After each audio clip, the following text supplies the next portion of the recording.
Good morning/afternoon to everyone. Welcome to the next installment of the Esports Masters podcast, home of the Esports Masters themselves, and we are just many of you. I'm a master. I am joined here with Twist and Jesse, respectively. Welcome, guys. Yeah, welcome. Glad to be here. We're gonna talk about some interesting topics today. Oh, yeah. So, just a little bit of background. All right. So, if you guys are just tuning in, I'm a master. I do some casting in Critical Ops, if this is the first time you guys seeing me.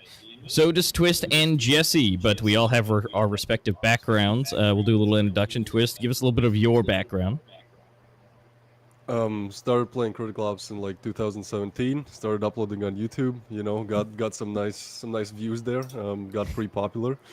Some would say I was the biggest Critical Ops like YouTuber for a while. Then like back in 2021, I believe, or 2020. No, I believe it was 2021. Yeah, I started casting, and I really liked that. And around that same time, I was like, you know what, Critical Ops, like I'm getting older. It's not a game that I want to play every day or upload every day. So I kind of stopped with the YouTube side of things, but I still continued casting like esports. And yeah, now I'm casting just CS:GO, Critical Ops, and Standoff 2. That's kind of my expertise for now. Awesome. Jesse, and a little bit about you. Yeah, for me, been relatively new to esports still. Like at the beginning of 2022, I started off. I've always been having a love for CSGO. I did put the nice hours in there, about 6,000. We don't talk about it, you know. I just played it a lot. And now, of course, rolled into the Critical Ops team since Season 2 to cast there as well. But in general, just have a lot of experience in CSGO. Also a little bit of Valorant with Call of Duty next to it. Also Rocket League, where I have been in my own little region called the Benelux, Belgium, Netherlands, and Luxembourg, where I've been active. And actually, as of today, I can also call myself a football commentator, but that's still something that will be yet to come. I've not been doing that yet, but I've gotten approved. Let's just say that. Good. And, of course, a little bit about me. I was accidentally thrusted into casting, helping out with some community tournaments in the past. And casters never showed up, so I just, took a shot at it.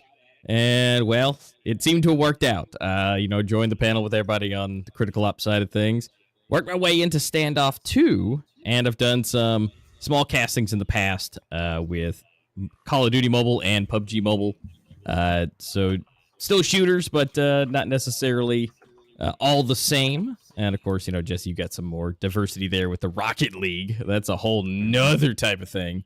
But we are respectively the masters of the craft. We are in some of the more professional official scenes with Critical Ops and with Critical Force. And, Jesse, you with some of the larger organizations in CSGO. And then, of course, me and Twist work with Axel Bolt with Standoff 2 when they do English streams. They do a lot of their Russian streams and some Brazilian streams, but when they do call upon the English speakers, we do appear.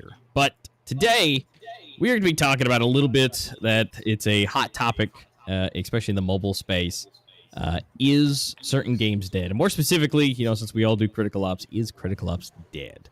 Now, that's been a key term that's come around a few times on the internet. It's actually one of the most searched items in its respective category. So people like to know, is the game dead? Is there enough players on it on a daily basis? Is the esports dead? There's a lot of things that encompass with that. So we're going to be chatting a little bit about that and just kind of giving our opinions. Now, we do, and we might be a little biased because we kind of work in it. But the point is, we do work within inside it, and it is active. But the is it dead is a little bit objective sometimes. Well, I think first we need to define what does dead mean, right? Yeah. Like not to get all philosophical here, but it's like, what does exactly it mean? Because I remember, in 2000, like I've been in the scene for what, like 5+ years now, and I remember, back in 2019, 20, everyone's like, oh, this game is dead, and I mean, yeah, people are still saying it. I wouldn't really say that things have changed that much. Honestly, I think like if you just purely look at the player base, it's maybe a bit lower than at the peak. I believe the peak was in like 2018, maybe 2019. But I'd say the casual players have kind of remained the same. I just think like maybe the esports side of things has, if you purely just look at, let's say, views, right? Whenever there are like the big tourneys like Worlds or Pro League, I'd say the like views there have gone down a little bit. Hmm. But in terms of just like the kind of casual player base, I don't think it's dead by any means. Yeah, esports. I think it's a little bit of a downfall at the moment, right? With whole economy and stuff going down, so you see that a downward trend with kind of every single esports there currently is. But yeah, with Critical Ops as of a whole, like now we have kind of guidance, right? I think this is the first year, and you can correct me if I'm wrong because I've obviously been there since season 2, where we actually have that road path coming in, right? With 3 seasons per year, and then a world championship once again coming after. So I think in terms of stability, it's actually been quite nicely. But on the other hand, like you see it with every single esports a little bit, it is definitely falling down, and that's what you see with the viewership, as Twist also mentioned. So we definitely have to talk about that a little bit. Yeah, and it comes down to a lot of, similar to what you're saying, economic things. This is an economical podcast, but, world events do happen. The economy is a thing, and spending power. People don't have a whole lot of that, necessarily to, because they got to work a lot. And, that's another thing. People have to work. People have to still do school, go to their universities, college, and do all the different things as they get older. And as, Twisty's saying 2018, 2019, those players would be in their teens, but now those long-stead players are probably going off to college. They're getting their first or second job. And so things have to progress. And I do agree that the roadmap is wonderful. There is set in stone things when it comes to circuit, pro league, and then all the way up to worlds at the end of the year. Now, in there is still Rumble, usually here and there, and there's also some community tournaments going on all the time. But on the high level of things, when you talk about sponsorships for events, sponsors, right? The big guys. Especially when the economics are on a bit of a downturn, you don't necessarily see them spending as much. It's a safer bet. So that's also something to consider, that maybe there won't be as many community tournaments as certain things happen. Now, for ones similar to, say, like G Fuel, a little bit of tidbit for that for some people, and some other sponsors similar to G Fuel, it's a commission base. So if you sell something, you're going to get something from it. Now, that type of a sponsorship can be a little risky because you could get nothing. But if that does work and people do buy, now you have money to roll into events, and that does work out quite nicely. Yeah, I really liked your point about like how there are these like this older generation of Critical Ops players, like they have kind of advanced to different stages in life. The same is true for me, where I was like, well, I like making the YouTube videos and all of that, but it's like, well, I'm not like 15 anymore, where I can like spend 14 hours every day, every summer, just like grinding this game. I gotta actually do some human stuff. But I think to add to that point, another thing is that like back in the day, like I'm a 2000s baby, right? Like I was born on the year 2000, and like back then, I didn't really, like when I was that age, I didn't really have a PC that could really, I don't know, play CS:GO, let's say. So I just played mobile games, right? And I think when you're like 14, 15, 16, maybe you don't have that like powerful PC just yet. Your parents don't want to buy it, and it's like, well, okay, I'll resort to mobile games. And so when I came into the scene, this was the situation for me. And back then, it wasn't really like a big discussion. I like first-person shooter games, right? Like FPS games were always my favorite. And so it wasn't really a big discussion like, oh, which game should I play? Because it was like Critical Ops, and then I don't know, Russian prison escape simulator or some dumb shit like that, right? Like there wasn't like this huge diversity of different games. And I feel like now, if you're like that age, like 14, like a 2010s, maybe you're like 14, 15, 16, and you want to play one of these FPS games, it's not like Critical Ops just stands out as like the best game by far, because in the last 5 years there have been added PUBG Mobile, like Call of Duty Mobile, now there's like Rainbow Six Mobile or whatever. CS:GO even like a few years back said that they will add like there was some like beta of CS:GO, but it never really got anywhere, like a year or two back. But like there's just so many different options now, and obviously that age you kind of just play whatever you like. You don't really look at like the esports sector, but still, it's like there's just so many different options of like actual good first-person shooter games, and I think that's one of the reasons why maybe Critical Ops doesn't really have like many new teams joining or many new players just like popping up, and it's only like the older generation, simply because like there's way more diversity of what to choose, and some of these games like PUBG Mobile or Call of Duty Mobile are just simply more popular now. Yeah, there's a lot to it. I was also thinking myself, right? How do you attract people to actually play the game as of a whole, right? Because what we see most of the time now really happening is that not necessarily a lot of people are actually gaming on their mobile, because there's so many other like platforms, like for example many players now that are on the age that you were back in the day, Twist, were like 15, 14, right? And then playing only on your mobile. Now there's like PlayStation coming in as well, right? There's a lot of people already starting off very quickly with their PC, like kind of rising through that level so quickly that they're immediately not really necessarily thinking about that mobile game anymore. And then once you get yourself into the mobile, once you get those players in, you need to like attract them into the esports scene as well once you want to get there eventually. But as of a whole, right, I think mobile games, and then with the competitors of a Call of Duty coming in, when people are already playing on their PlayStation, are like, okay, now we're gonna go to play a mobile game, and then they're seeing, oh, there's actually a mobile version of that. That's making it even harder to get your players onto the game. Yeah, it's a huge amount of options at this point. So, Warzone Mobile is coming soon. There's talks of Valorant Mobile. There's Rainbow Six Siege that just had an open beta. There's a lot of big names coming about, but you also have to take into consideration on the other side of things, where you have some of these mobile devices. You have, say, the Steam Deck being the most popular, well-known, that is out now, that can play PC games in your hand. You have mini PCs that just have ridiculously good Ryzen chips in them, and they can emulate, they can play, and they can do mobile gaming too if you use the right emulator that they allow you to use. But there's some games that, like Critical Ops, don't allow emulator. They've done a lot of work to try and prevent that due to security reasons. But other games, like, say, Call of Duty Mobile, they don't mind, as long as you use one specific one called Game Loop. It's developed by Tencent. They don't mind that, because Tencent's got their hands in Call of Duty Mobile, so it's their stuff. They would let you do it. If you use something like BlueStacks, done this already.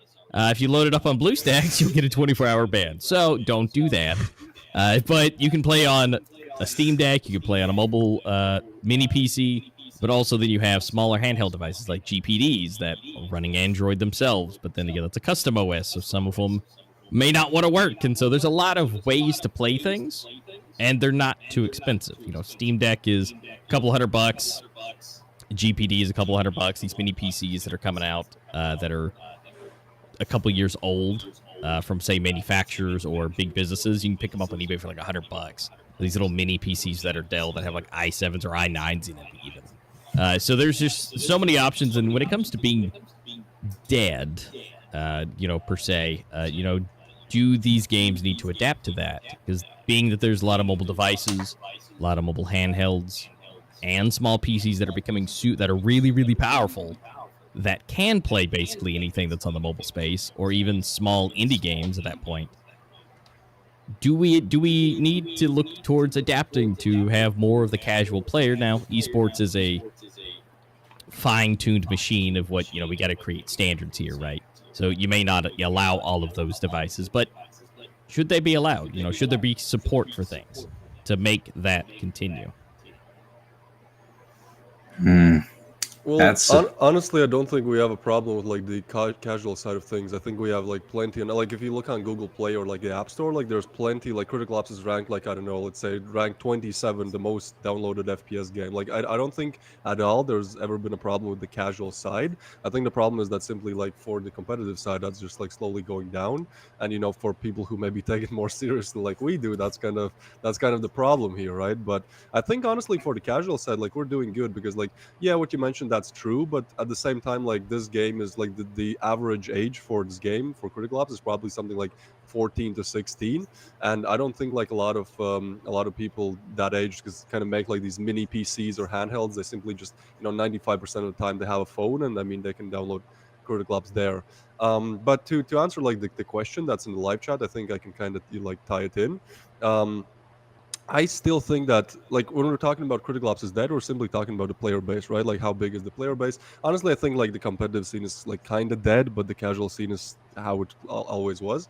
But I still think that Critical Ops is the best mobile game, the best mobile first-person shooter game in terms of just mechanics. I've tried like Call of Duty Mobile, I've tried PUBG Mobile, I've tried like pretty much all of these kind of Critical Ops killers, as they were called back in the day, and I still think like just mechanics-wise, just how smooth the game is, how good it feels to play it, and like how yeah, just how good it is. I still think that Critical Ops is like the best mobile FPS out there.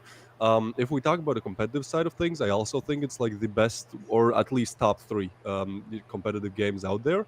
So to kind of answer that question, I think that Standout 2 has its perks, but still, I kind of enjoy Critical Ops esports more. I probably am a bit biased simply because I played Critical Ops way more, but I still think that it's Critical Ops are a bit better. One thing about Stand Up 2 that I like though, it's like it's very fast paced. Like Critical Ops is kind of slower. It could be just the way how teams are playing, but like Stand Up 2 is very like just fast paced, and there are definitely some things that are better about Stand Up 2, like wall bangs and stuff like that. That doesn't really happen in Critical Ops.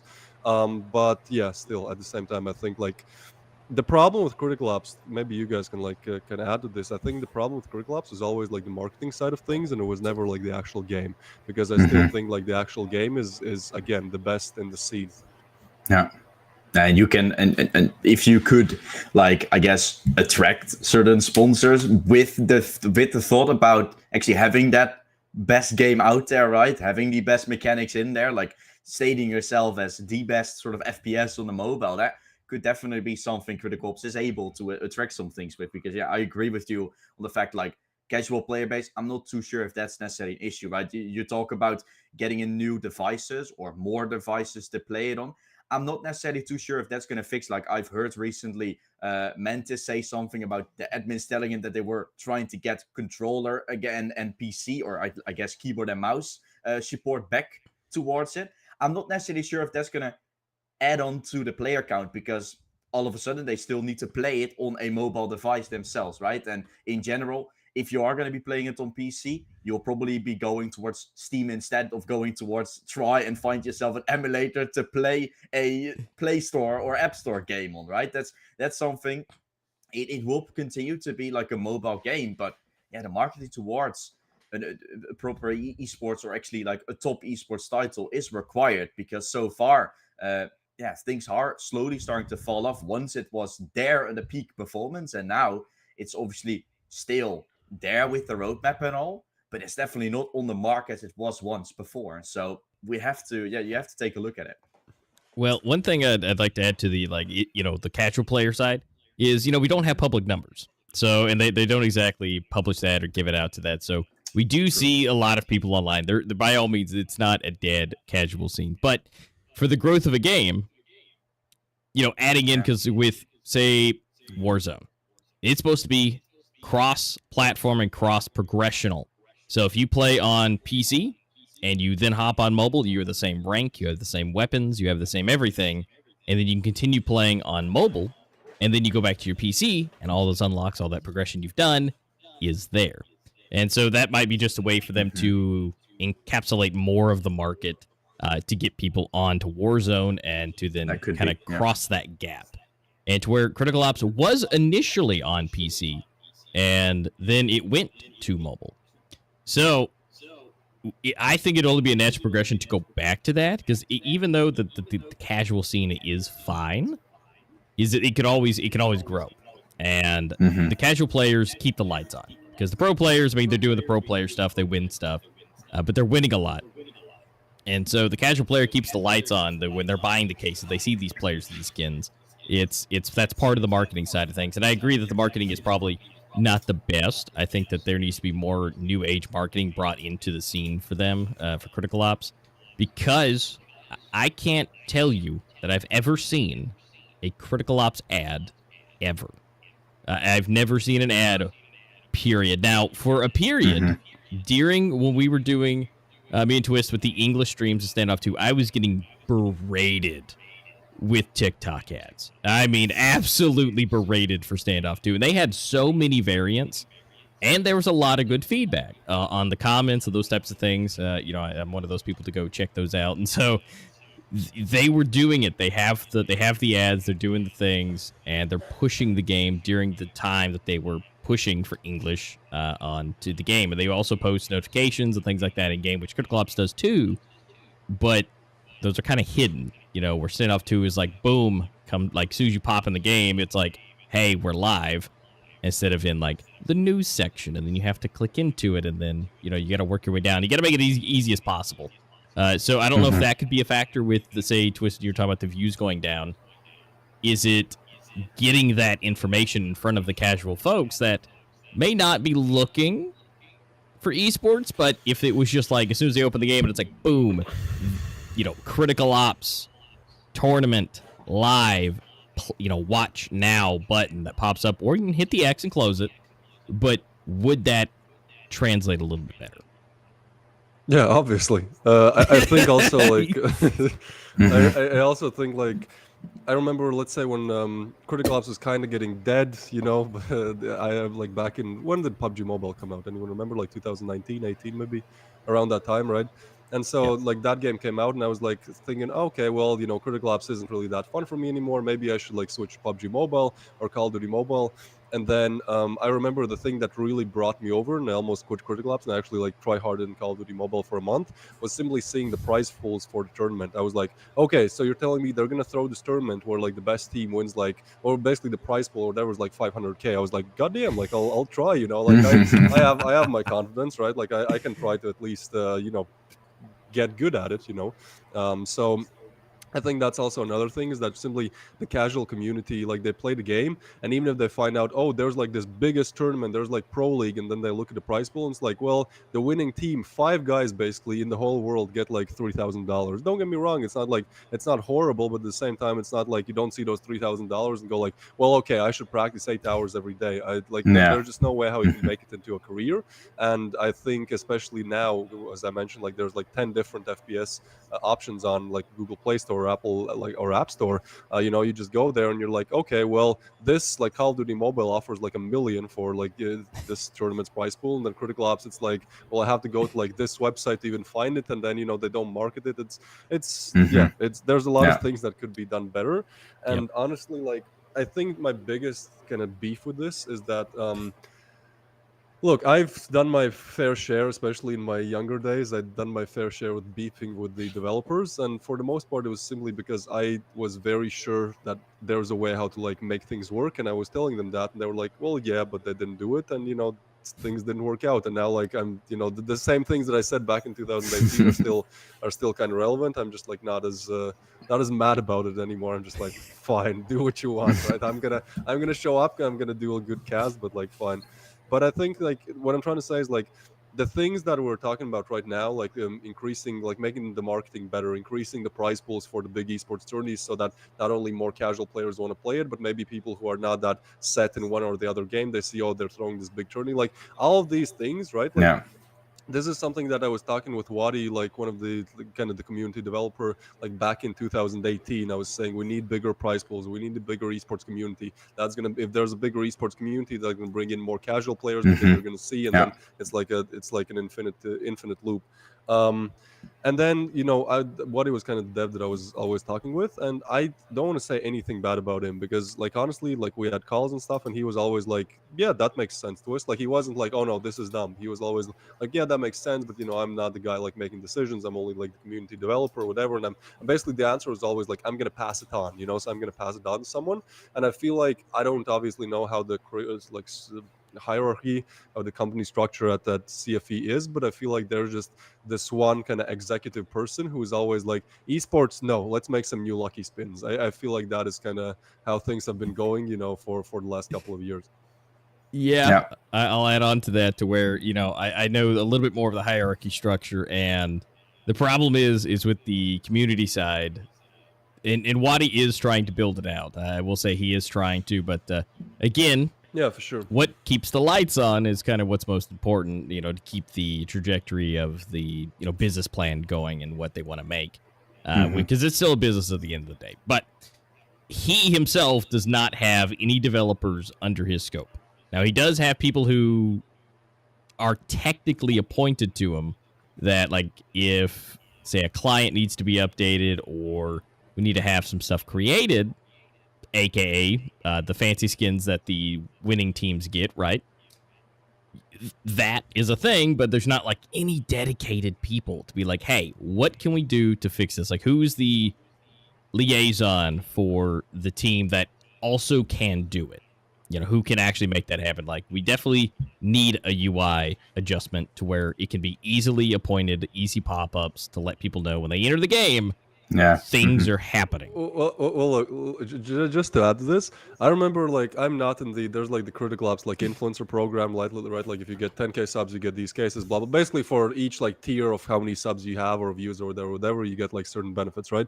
And I remember this was like in 2019, when it was like, well, imagine Twist, like, let's say you are live, right? And like somebody goes into the game, and then there's a pop-up, Twist is live, and I was like, yeah, that sounds amazing, dude. Yeah, let's go for it. And it's like, well, 4 years later, again, I'm not like blaming Wadi on. I don't like. I honestly think the dude means well. It's just like, all of these ideas. I remember back in 2018, 19, there was talks about, well, yeah, maybe next year there will be a LAN. I think even you, I must remember, like when we started casting, they were like, yeah, there might be a LAN next year, and I was like, yeah, nice, finally something good. And it's like, well, not really going like that right now. Yeah, in CSGO you see as well, right? Often, and in CSGO you don't even see a pop-up. You just go straight into the stream when there's a major, right? When there's the big event. You in the bottom of your screen, there's already the stream. And how often I've clicked on that stream to watch it from that point onwards is unbelievable. Like almost every single time it's like, oh, let's check it out. Let's go to watch full screen. Let's get those small little viewers added up. And you can see like, okay, it's way bigger numbers, right? It's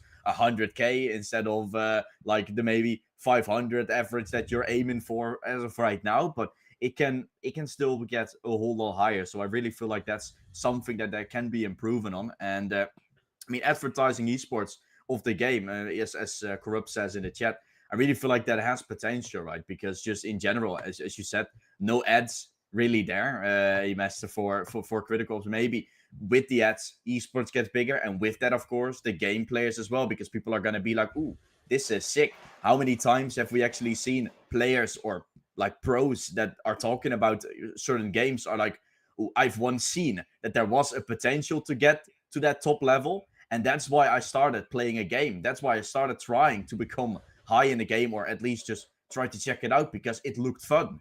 And those things, those players that are then seeing the game thinking, "Ooh, this is fun," are immediately going to be in love with the game because they've seen it, they've liked it, they're playing it. And then that's eventually going to bring in money for the side of the game as well, obviously. Yeah, and see, one thing that it still goes into the whole communication, advertising, having everything together is, say in the Discord, the official esports Discord, they have things that run every week and that people can win stuff. Why is that not advertised and straight up in the game? Like, those things that exist, they're there. The devs are doing it, but it's not being shown out. Again, it's not being promoted.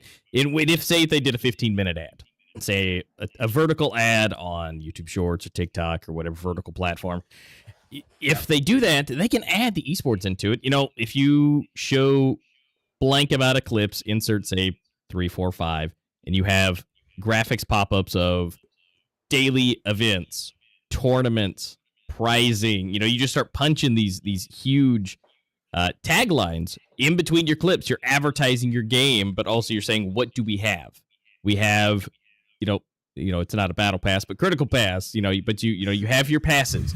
You have your dailies, you have your events, you have tournaments, you have cups. I mean, you just throw these in there in between your clips into the advertising and the machine that it is. And then you're able to have that as part of your marketing strategy. And then you're still telling people about it. And then I think if we add all this together, yes, Twist, I'm sorry you didn't get your button that pops up, "Hey, Twist is live" in the game. But, if they can at least get their own stuff in there at first, I think that would be awesome. And I think if they can get the like you're saying on CS, they can just open the game, boom, right there. It's just right there. Just click into it. It's literally loaded in as well, right? It's already playing in the background. You just hear the casters, you hear everything. It's already in there. Yeah, now mobile might be a little hard for that, but that's true. But if it could be silent and automatically there, then that's totally fine. I think that'd be perfect to be, pop it up. It play for a couple seconds and then it minimizes. Just to have it up, just to show you that there's something there and then go away. And then it's right there when it's live. And then when there's no live, the button can be gone. But it just needs to be there to where if the casual players are there and the casual players are playing, then they should be watching too. You should let every last one of them know as soon as you open the game. I mean, to maybe kind of like wrap all this up, I think first of all, like we can agree to that, like the casual community is pretty much as alive or as dead as it has pretty much always been, just from like my estimates. But the competitive community is like slowly just going down the drain. And like what you're talking about, Master, that's like zero resource like way how to advertise the competitive community, right? Like okay, you need someone to like program that, but that takes like 2 days, let's say max, right? But I think like that is one thing that like simply like things that could be done more for the esports community that don't actually require any investment, like are not really done. And then on the other side of things, I feel like what Jesse was mentioning, right? Like actually promoting the game, it's I feel like developers or like the executive ones like think that, oh, if it's basically just invest, we have to invest in esports, we have to invest and we get nothing back. But I think if we look at long term, like you actually get a lot back, because like okay, let's say for me, right, like I've had my like fair, I don't know, 3,000-4,000 hours in CSGO as well. I play the game, like I watch the game, and the reason why I actually got into CSGO is because back in the day I was watching like there was this like CSGO pro Scream, and he was like really good at like one tapping people, and I would just like watch his highlights because they were so sick. And then from tournaments or just from his streams, and then I was like, okay, I want to be like Scream basically, right? And I feel like if you like market it correctly, like that's going to bring in a lot of people. Like if somebody is like somewhat involved in critical ops and then he sees like this very good player who plays very well, like obviously you're gonna want to play it as well. Like I've seen, like even on my own videos back in the day, I've had many comments where people are like, I don't really play the game anymore, but like I started watching your videos and I started playing again. I feel like there just needs to be more content in front of people's eyes, because that's, at least for me, how I've gotten into many games, not only critical ops or CSGO. It's just like, oh, this game showed up, I watch a streamer or something, or I watch an ad, and I was like, okay, well this looks fun, let me try it myself. So I think ultimately advertising not only the esports but just in general the game would really bring in a lot of new people who like ultimately would start spending on cases. And yeah, you might you have to like spend money to get money, pretty much. True. Yeah, that ROI is kind of the biggest thing. Is yes, you're gonna, the tournament prize pool is good now. I still think it's fine, but it could be bigger, obviously. But I think if they're gonna do anything, it's those adjustments in game, adding those things in, advertising, like actual advertising, because through the grapevine, I do know that their biggest marketing was word of mouth for the longest time. And I get it. Word of mouth is awesome because it's free. It is. But guess what? Word of mouth only goes so far. If you're in a local town, which obviously this is a huge game, but if you're in a local town, word of mouth only goes so far. On the internet, it only goes so far. Like there's 50 million downloads, say, on the Android store. That's a lot. Past that, like honestly, that's way higher than I think it probably should have went with word of mouth. But you're going to hit a certain point where word of mouth will stop. And I think that's where we're at. We're past that. To where you're going to have to start taking some cash and doing traditional and non-traditional levels of advertising. And there's some shady ways to do it. I mean, obviously, if people are searching up Standoff 2 on YouTube and you just all of a sudden, boom, critical ops ad, because the searches, you could do that. Google doesn't care.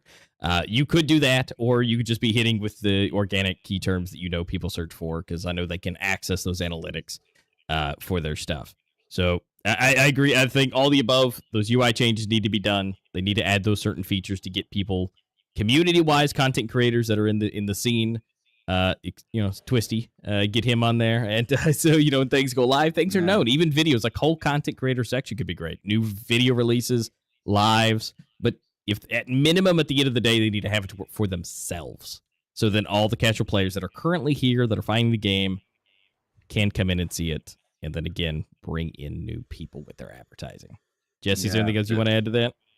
No, I mean, eventually it's gonna lead to like the content creators getting known as well. Because I remember like back in the day when I was, in playing Critical Ops as well. Sometime I was like, okay, let's find myself some YouTube videos to watch, and then I came across Twist videos, for example. And whenever you, for example, go into the game or just in general get across the esports or just play the game, esports pop. After that, you're more interested. You're playing the game. You're looking into YouTube. Content creators are there, and it's just an instant loop of everything. And yeah, worth them out, as you said, only goes that far. And you need to get at least the players that you've maybe lost as well, right? Because there's players lost along the way. You see the pro league teams going down the a little bit now, right? We had 8 teams before, now 6 teams per every single like region coming in. So it's definitely going down a ton. And yeah, a way to improve that could be improving the I guess the price pool a little bit. But before that, you actually need to get yourself something in return as well, because otherwise that ROI, of course, it becomes a problem. So advertising to get more people to watch, then potentially more people to watch, that will get word of mouth again, because you need, at some point, you're going to need new players in there to get those old player back or to get new players in there. And that's something I think that, as you said before as well, Master, we're on a point right now where that's definitely going to be needed. So I definitely agree with you on that one. Yeah, because we have Discord, we have the esports Discord, but unless you actively go searching for it in the game, it's just not there. You know, like if you there needs to be an esports tab where everything esports could be there, like just right there in the game. Which I've seen other games do it. You know, Standoff 2 does a really good job at putting their stuff out there.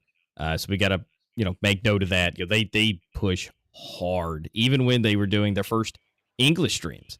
They were pushing hard for people to come into it, and they were doing it per. I don't know if Critical Ops can do it in the game with it, but they pushing per region. So if they could push different things per region in the game, that'd be great.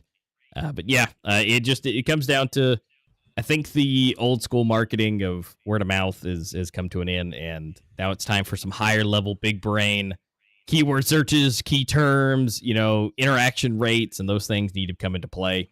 And maybe they're looking into it. I don't know. We don't know, but it's definitely something that if they listen to maybe any suggestions, that marketing keeps the business running no matter what business it is. And you just need to figure out how to do the marketing in your specific area. So, guys, I think that we're going to have to call that here. It's been absolutely fantastic doing this with you two. I think it went smashingly well. We will be back with some more episodes like this and maybe some more faces. Yeah, we do see Bobby there wanting to come in, so maybe we can have some more heads coming up in here. But we'll be back here shortly, here in the next week or two, with another episode coming in with some more topics. We got plenty of them on the roster. Is there anything else you guys want to add in before we dip? Do something. Try something. You have to change your strategy. It's not working for 4 years. It's not working, man. Try something. Yeah, for the big bosses up there, got a marketing degree here. I'm not saying nothing, but Hey, no, but for me, like, just in general, right? We all see the numbers going down, so it's also for everybody. Like, even for us three, right? We are doing with the casting everything we can, as well as actively trying to like improve the way the stream, for example, looks as well, or just in general for the people at trying to get as many of your friends to potentially try the game, or just in general, once you make a video, just advertise it well so that there's more people coming in, right? Small things. And even if that brings in like just a few players, or in general, even if that makes people interesting, they might know more people, and it might eventually get into a snowball effect that really works. So we're on a time right now where we feel like, okay, it isn't dead yet, but it is definitely going down, or it's staying the same to a point where we're not necessarily happy about it, because we want to move it up, because there's a lot of potential in it. We're seeing it ourselves. So I feel like that's something that's definitely going to be possible to do. So whatever you can do, like Twist said, even if it's a developer or everybody that is really watching here, there is a chance. So let's grab it.